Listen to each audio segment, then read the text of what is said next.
from the internet. In 1926, they came out with a booklet about how to use sodium bicarbonate as a medicine. Sodium bicarbonate is probably the most useful substance there is. There are books that talk about hundreds of common uses: cleaning the refrigerator, dealing with diaper rash. The list is endless. As a medicine, it is crucial. It also, as a medicine, is the least expensive medicine there is. You can buy 50 pounds for less than $50. So we're talking very inexpensive because it's common baking soda.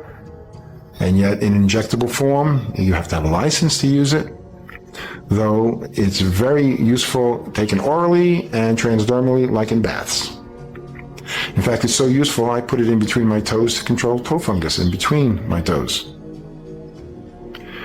Baking soda is a very flexible medicine, like magnesium. It can be taken orally, it can be used transdermally, it can be injected, it can be nebulized. And there's a company that makes a capsule that combines sodium bicarbonate with glutathione.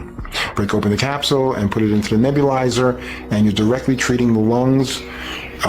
It is not very well absorbed through oral means, so this transdermal route is a very powerful tool. I recommend sodium bicarbonate baths. I've had, usually I recommend 1 pound or 2 pounds in a bath. I've had people write me, have used up to 5 pounds. And they told me the bicarbonate was coming out of them for 2 weeks afterwards, so I wouldn't recommend so quickly, that kind of level. But starting out with 1 pound of sodium bicarbonate and 1 pound of magnesium chloride bath flakes or Dead Sea salt. People have been using for years Epsom salt, which is magnesium sulfate, which is okay, but it just doesn't, the medical effect is not as strong as using magnesium chloride. So these baths are very, very nice.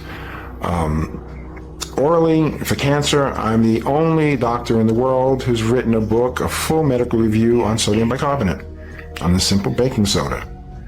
And I always suggest it to be part of a protocol for cancer.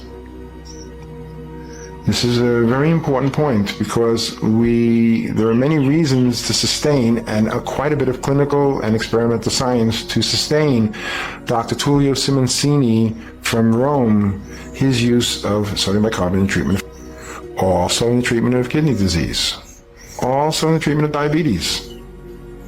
In fact, we find that in the 21st century and in the century before, with all of these toxic toxins combining in the face of our nutritional deficiencies, people have become acidic. A normal condition of human beings, or of our patients, is their acid. Their whole environment is acidic.